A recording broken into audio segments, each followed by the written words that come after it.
My mother pulled her tired car up to the Deerbrook Mall and handed me a $10 bill while reminding my two older sisters to not let their eyes off me while we did our Christmas shopping. The three of us hopped out of the car, and as she pulled away, I instantly knew what my sisters were thinking. The mere presence of their 4-year-old sibling was social suicide. If they were to have any chance of meeting boys or hanging out with friends, they would have to dispose of me quickly.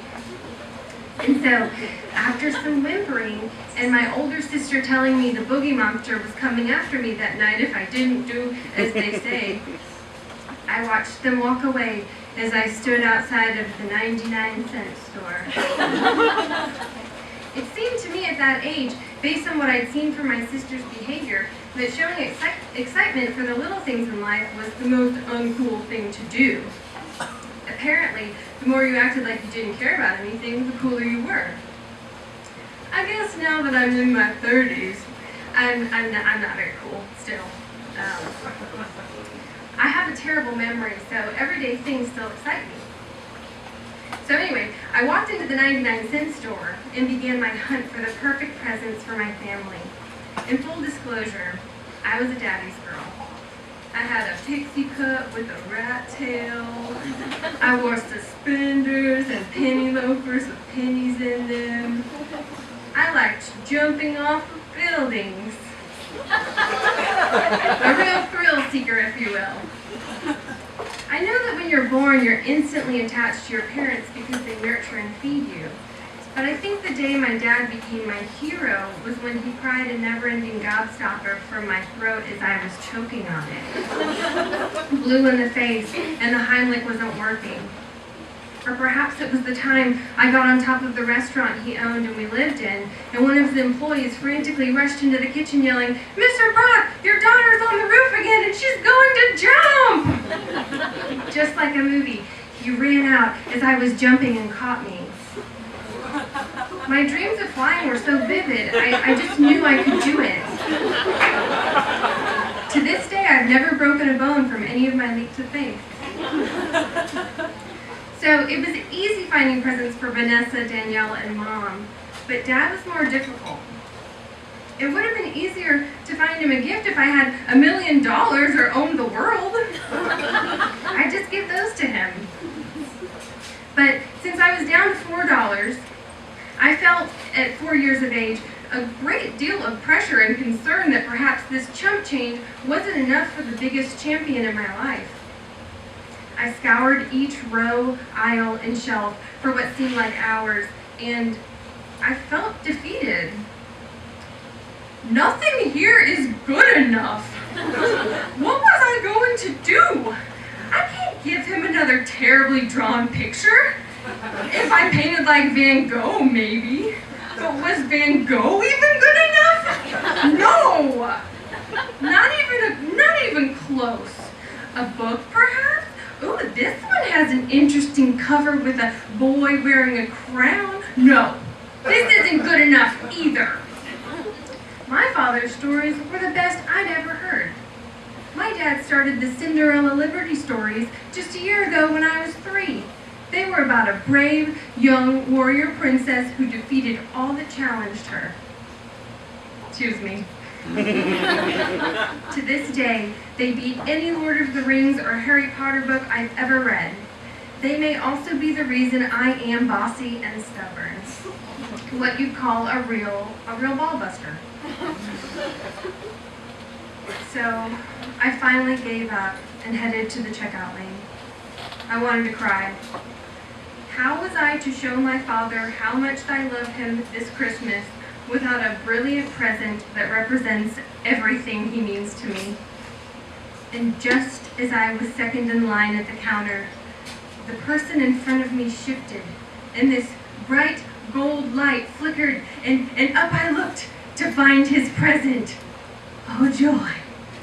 It's a trophy that says number 1 on it. That's my dad. My dad is number 1 and everyone else is second. Thank you, God. Thank you, world. Thank you, tall man, for shifting in line. I had the register clerk grab the trophy for me. She gave me a puzzled look, but proceeded to ring up each of my gifts and place them in a plastic 99-cent store bag.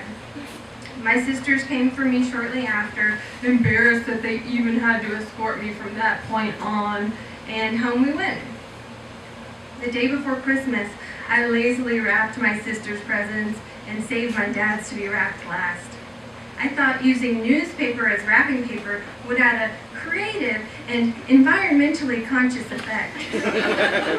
My dad was big on using newspaper and vinegar to clean everything, and he thought Windex and paper towels were the government's scheme to con Americans into a more consumer-driven society. So I used 2 sheets from the paper and spent the next 10 minutes wrapping his #1 trophy until my short attention span got the best of me. I then laid the present under the Christmas tree and went about my day. That night, my sisters and I slept on the couches in the living room, hoping to catch a glimpse of Santa Claus, but giving in to sleep before midnight ever reached. 6 a.m., Christmas Day. I'm the first one up.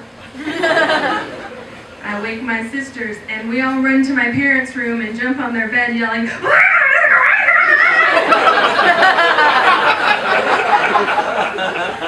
know how it goes.